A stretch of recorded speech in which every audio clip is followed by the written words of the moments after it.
Assalamualaikum Ustadz Hidayat Nur Wahid. Waalaikumsalam warahmatullahi wabarakatuh. Subhanal khair. Subahur Nur, Subahur Khair. Maaf mengganggu aktivitas paginya pagi-pagi ini. Iya, ini ada. Yang mudah-mudahan tidak hilang lagi. Amin, amin.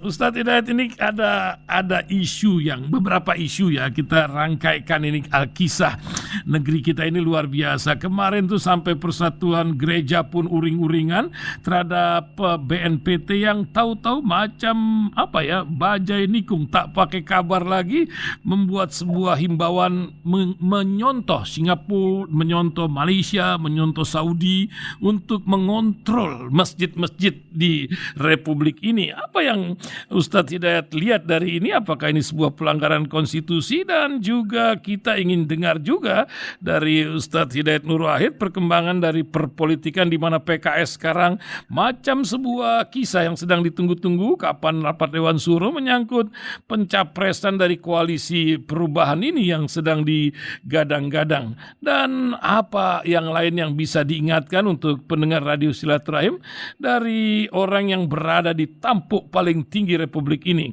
di MPR sana. Silakan Ustadz Hidayat Nur Wahid. Fadal. Terima kasih. Bismillahirrahmanirrahim. Assalamualaikum warahmatullahi wabarakatuh. Waalaikumsalam. Jadi terima kasih. Terakhir Rasul selalu menyuarakan suara umat ya. Amin. Kemaslahatan, amar ma'ruf nahi munkar dengan cara yang ma'ruf dan tidak dengan cara yang munkar. Ya. Itulah karenanya kami di DPR, MPR juga melakukan hal yang sejenis melalui mekanisme yang kami di kewenangan di DPR dan di MPR. Karenanya ketika kepala BNPT kemarin tiba-tiba menjawab pertanyaan dan atau usulan dari salah satu anggota DPR di Komisi 3, tapi kok malah melebar gitu.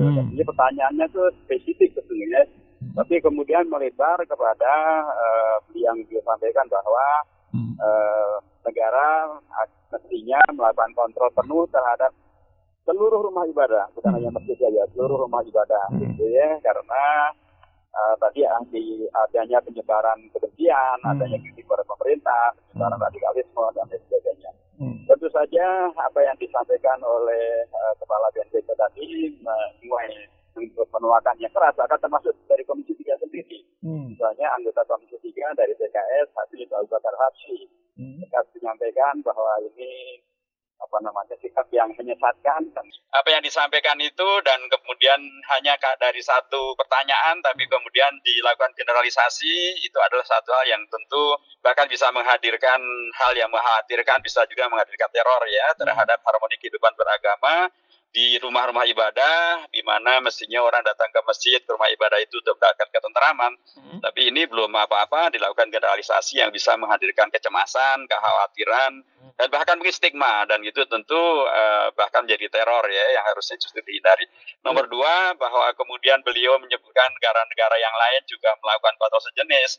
Pertama, itu tentu tidak sesuai dengan prinsip konstitusi yang diakui di Indonesia. Kita adalah negara hukum, negara berdaulat, dan karenanya Indonesia juga menghormati HAM, termasuk HAM dalam hal ini adalah melaksanakan ajaran agama di masjid atau di rumah-rumah ibadah. Dan bahwa Indonesia adalah sebuah negara berdaulat, secara hukum tentu tidak harus membebek ya kepada negara-negara yang lain.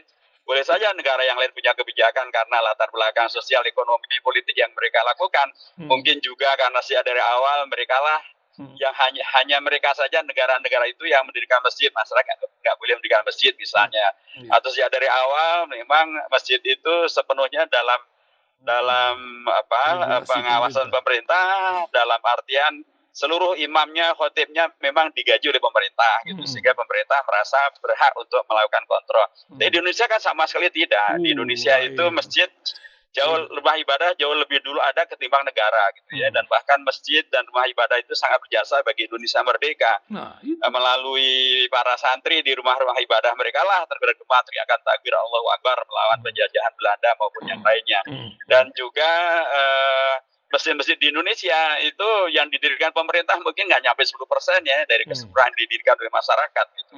Dan pemerintah tidak menggaji imam, tidak menggaji khatib, tidak juga mendirikan masjid, ya semestinya kemudian pemerintah tidak berlaku yang berlebihan ya melalui BNPT ini untuk kemudian mewacanakan kontrol masjid sepenuhnya di bawah pemerintah. Jadi ini tentu harus dikritisi dan harus ditolak ya. Dan apalagi yang mengkritisi ini bukan hanya satu ormas Islam ya, ada Dewan Masjid Indonesia, MUI, Muhammadiyah, PBNU, bahkan PGI, Persekutuan Gereja Indonesia melalui ketuanya Pak Gumar Gultom langsung menolak gitu.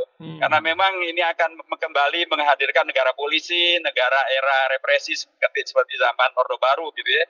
Itu sudah kita tolak semuanya dan justru mestinya pemerintah bekerja sama ya dengan organisasi keagamaan, dengan MUI, dengan Muhammadiyah, dengan NU, Dewan Masjid Indonesia, PGI, KWI dan lain sebagainya.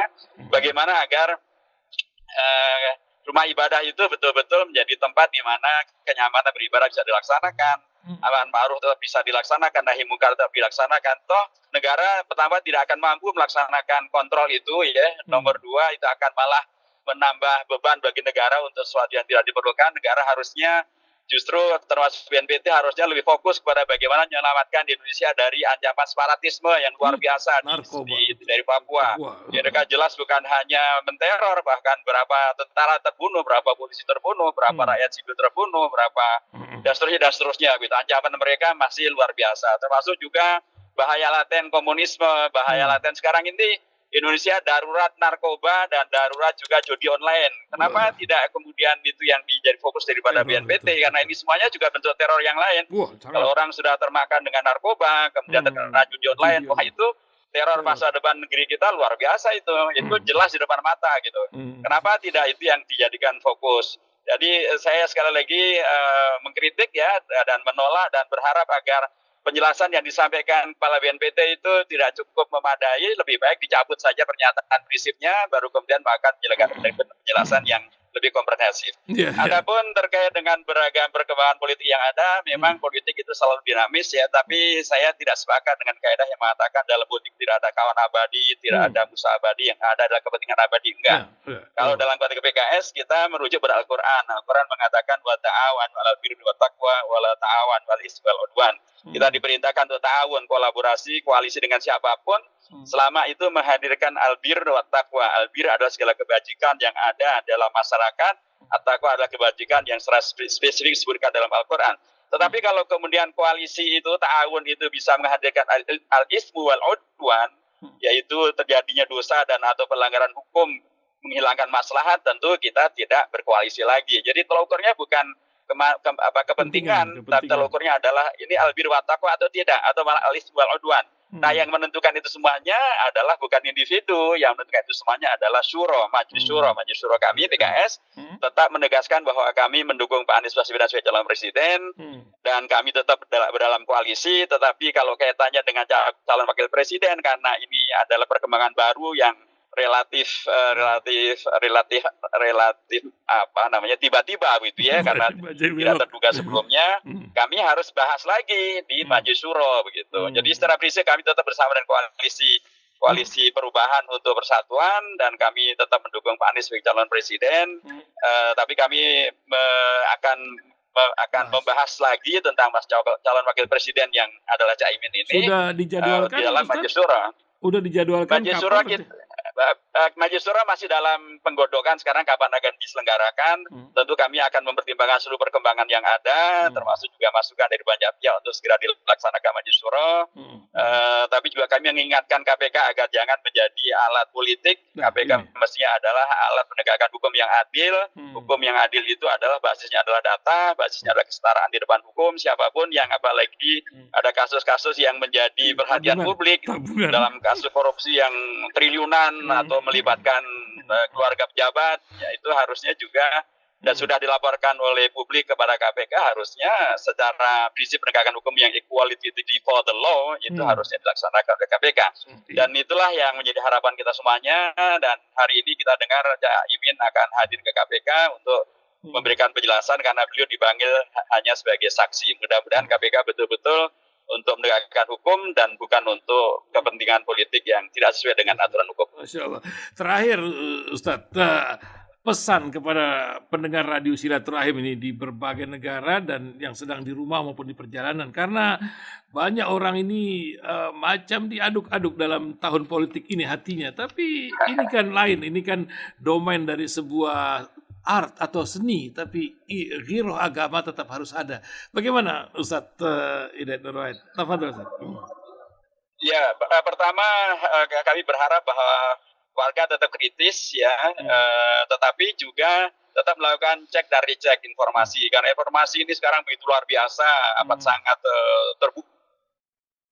Yeah. Siapapun bisa mengakses, tapi juga siapapun bisa membuat informasi. Betul. Inilah yang disebut dengan era disrupsi, di mana informasi itu datang berpindah sangat cepat sehingga orang bisa kebingungan. Tapi kalau kita merujuk pada Al-Quran, kita diperintahkan untuk fatabayyanu, kita diperintahkan untuk tabayyun. Klarifikasilah seluruh informasi yang beredar di tingkat publik itu. Seperti kemarin tiba-tiba ada informasi seolah-olah Pak AHY tidak jadi calon wakil presiden karena dahulu HNB nggak jadi calon wakil presiden. Itu salah besar.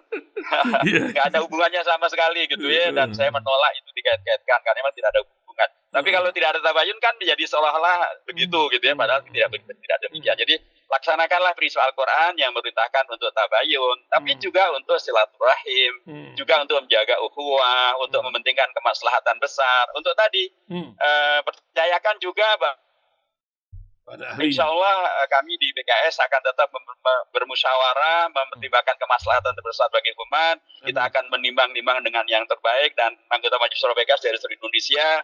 Insya Allah di situ ada para tokoh-tokoh kita yang sudah senior, yang sudah mapan dari sisi pemikiran dan laku agama maupun juga pendidikan intelektual dan laku politiknya. Kami akan tentu mempertimbangkan yang termaslahat bagi umat, bagi bangsa, karena memang pilihan kita sangat terbatas.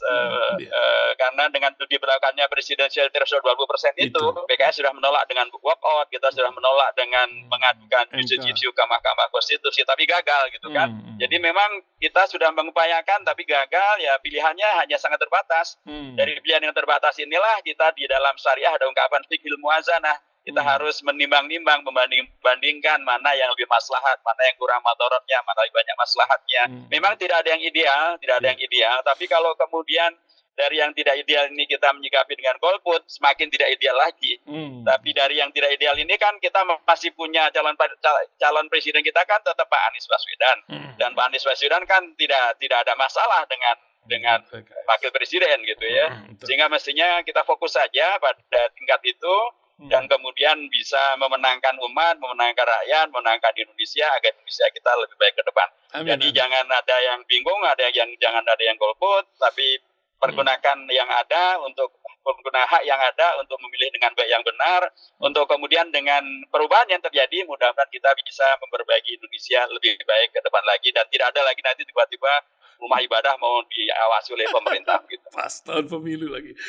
Terima kasih Ustadz Hidayat Nur Wahid pagi ini telah memberikan pencerahan untuk banyak pendengar Radio Silaturahim.